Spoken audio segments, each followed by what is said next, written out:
প্রিয় দর্শক, three year Nexus media থেকে আমি রাজা বলছিলাম। সবাইকে স্বাগতম। বাংলাদেশের রাজনীতি এক অভূতপূর্ব দৃশ্যের অবতারণা হয়েছে। প্রতিদিন আমরা দেখতে পাচ্ছি যে আওয়ামী লীগের মিছিল বের হচ্ছে, ঝটিকা মিছিল বলেন না যে মিছিল বলেন, এবং যে মিছিলগুলো বের হচ্ছে দিন দিন সেগুলো বড় হচ্ছে এবং শক্তিশালী হচ্ছে। সবচেয়ে আশ্চর্যজনক বিষয় হলো, প্রিয় দর্শক, যখন এই মিছিলগুলো বের হয়, সাধারণ মানুষ করতালি দিয়ে তাদেরকে সমর্থন করে এবং হাজার হাজার মানুষ মিছিলের সাথে মিশে যাচ্ছে। এই দৃশ্য শুধু একটি রাজনৈতিক শক্তির উত্থান নয়, বরং জনমতের দিক বা জনসমর্থন বা মানুষের যেই ধারণা, যে বদ্ধমূল ধারণা ছিল আওয়ামী লীগ সম্পর্কে, এবং সে যে পরিবর্তন সাধিত হচ্ছে তা স্পষ্ট প্রমাণ করে। বাংলাদেশের মানুষ আজ তুলনা করছে আওয়ামী লীগ সরকার যখন ক্ষমতা ছিল তখন তারা দেশের জন্য কি দিয়েছে, তারা বাংলাদেশের জন্য কী কল্যাণকর বা কী কল্যাণ বয়ে নিয়ে এসেছিলেন। আর যে বর্তমান যে তত্ত্বাবধায়ক সরকার, যদিও আমরা তত্ত্বাবধায়ক সরকার এটাকে বলবো না, এটাকে বলবো স্বাধীনতা বিরোধী সরকার, যার সঙ্গী হলো জামাত, বিএনপি এবং এনসিপি সহ অসংখ্য দল, নাম না জানা অসংখ্য দল। এবং আমরা জানি না এই সরকারের পেছনের শক্তি কারা। প্রধান শক্তি আমার মনে যেটা হলো পরাশক্তি আমেরিকা, এবং আমেরিকার স্বার্থসংশ্লিষ্ট বিষয় নিয়ে সরকার কাজ করতেছে। মানুষ আজ ভুল বুঝতে শুরু করেছে। এখন তারা উপলব্ধি করতে পেরেছে যে আওয়ামী লীগকে দুর্বল ভেবে বা বিভ্রান্তিতে গিয়ে মানুষ যে সিদ্ধান্ত নিয়েছিল সে সিদ্ধান্ত ভুল ছিল। আওয়ামী লীগ গত 17 বছর বাংলাদেশের জন্য যেই অর্জন এনে দিয়েছিল, যা বাংলাদেশের মানুষ কখনো কল্পনা করতে পারেনি। প্রিয় দর্শক, একবার ভাবুন, বাংলাদেশের মানুষ কখনো কি কল্পনা করেছিল আমাদের একটা গরিব দেশে মেট্রো রেল হবে? বাংলাদেশের মানুষ কখনো স্বপ্ন দেখেছিল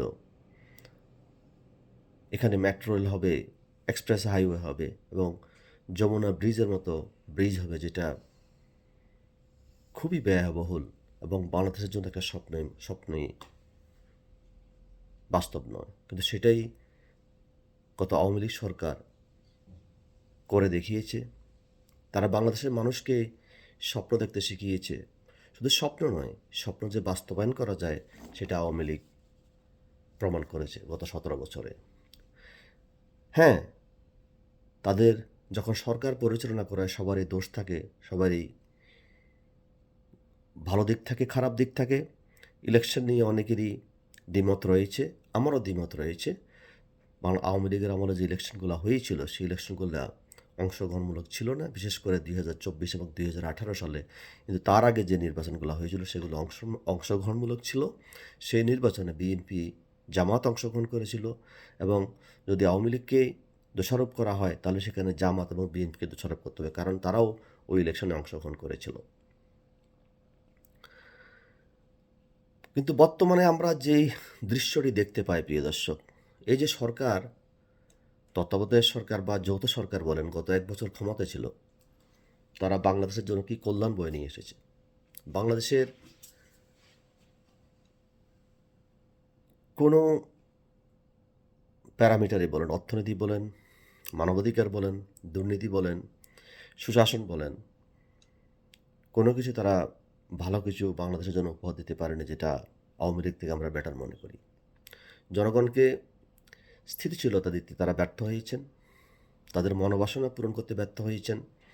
বাংলাদেশের সর্বত্র তারা চালু করেছেন এক ন্যাক্কারজনক হত্যাকাণ্ড, দুর্নীতি, আইনহীনতা, এবং বাংলাদেশকে তারা একটা বেয়াদব রাষ্ট্র হিসেবে বিশ্বের কাছে প্রতিস্থাপন করেছেন। আজ মানুষ স্পষ্ট বুঝতে পেরেছে আওয়ামী লীগ বাংলাদেশকে যা দিয়েছে, আগামী যে সরকারি ক্ষমতায় আসুক, তারা 50 বছর বা 100 বছরে সেই উন্নয়নমূলক কর্মকাণ্ড তারা উপহার দিতে পারবে না। এখন প্রশ্ন হচ্ছে, প্রিয় দর্শক, আওয়ামী লীগকে কেন রাজনৈতিকভাবে নিষিদ্ধ করা হলো? এটা কোনো আদালতের রায় নয়, এটা কোনো সাংবিধানিক প্রক্রিয়া নয়। আওয়ামী লীগের কার্যক্রম নিষিদ্ধ করা হয়েছে একটি নির্বাহী আদেশের মাধ্যমে। প্রিয় দর্শক, যে একটি সরকার, একটা উলঙ্গ সরকার, একটা অবৈধ সরকার, যার কোনো ম্যান্ডেট নেই, তারা কি একটি নির্বাহী আদেশের মাধ্যমে একটা দলকে নিষিদ্ধ করা যায়? এটা কি সম্ভব? আপনি যখন একটি জনপ্রিয় দলকে, যেখানে বাংলাদেশের মানুষ 40 থেকে 50% অ্যাটলিস্ট আওয়ামী লীগ বা তার মতাদর্শকে সমর্থন করে, তাদের কার্যক্রমকে আপনি নিষিদ্ধ করেন, তাহলে আন্ডারগ্রাউন্ডে চলে যায়, তারা তাদের কার্যক্রম চালু করবেই এবং বাংলাদেশের জন্য এটা কখনোই কল্যাণ বয়ে নিয়ে আসবে না। আমরা এই সংবিধান পরিপন্থী এবং এই বেআইনি যে কর্মকাণ্ড এই সরকার চালাচ্ছে, তার বিরোধিতা করি এবং এর নিন্দা জানাই। কারণ গণতন্ত্রের কোনো রাজনৈতিক দলকে আদালতের বাইরে গিয়ে নির্বাহী আদেশের মাধ্যমে নিষিদ্ধ করা যায় না। এভাবে নিষিদ্ধ করার মানে জনগণের কণ্ঠকে রোধ করা, মানুষের ভিন্ন মতকে দমন করা। আওয়ামী লীগ শুধু একটি রাজনৈতিক দল নয়। বাংলাদেশ আওয়ামী লীগের বয়স 70 বছরেরও বেশি এবং বাংলাদেশের যেই সম্মান অর্জন সব কিছু এই আওয়ামী লীগের হাতে হয়েছে এবং বাংলাদেশের যে মহান স্বাধীনতা, সেই স্বাধীনতা আওয়ামী লীগের নেতৃত্বে হয়েছিল সেই যুদ্ধ। এখানে যদি কেউ অস্বীকার করে, সে বিবেক বিরোধী, সে স্বাধীনতা বিরোধী। এটাকে অস্বীকার করার কোনো জো নেই। এই আওয়ামী লীগকে নিষিদ্ধ করা মানে হলো দেশে একটি অকল্যাণকর একটি নিউ অ্যানার্কি ক্রিয়েট করা এবং যার পরিণাম ফল হবে খুবই ভয়াবহ। আওয়ামী লীগ বারবার প্রমাণ করেছে এই বাংলাদেশে যত দমন পীড়ন চালানো হোক না কেন, তারা আবার উঠে দাঁড়াবে, তারা আবার বাংলাদেশের স্বাধীনতা এবং সার্বভৌমত্বের যে সংগ্রাম, সেই সংগ্রাম তারা চলমান রাখবেন। জনগণের বিশ্বাস আজ স্পষ্ট হয়ে গেছে। তারা না তুলনা করতে শিখে গেছে, তারা বুঝতে পেরেছে কোনটা সত্য এবং কোনটা মিথ্যা, কোনটা কল্যাণকর, কোনটা অকল্যাণকর। আওয়ামী লীগ শুধু একটি দল নয়, এটি একটি প্রতিষ্ঠান।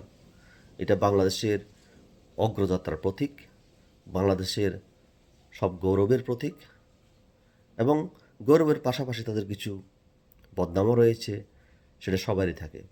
দোষগুণে মিলে একজন মানুষ, আবার সেই দোষগুণে মিলেই একটা দল। কিন্তু আমরা যদি সেই দলের শুধু খারাপ দিকটা দেখব, ভালো দিকটা দেখব না, এবং সেই দলকে নিষিদ্ধ করলে যে বাংলাদেশের কোটি কোটি দর্শককে নিষিদ্ধ করা হয়, সেটা আমাদেরকে মাথায় রাখতে হবে। আমাদের এই কোটি কোটি মানুষের তার যে সমর্থন, যে মনোবাসনা, সেটাকে আমরাকে সম্মান করতে হবে। যদি সম্মান করতে আমরা না জানি, বাংলাদেশকে আমরা কখনো একটি কল্যাণকর রাষ্ট্র হিসেবে প্রতিষ্ঠা করতে পারবো না।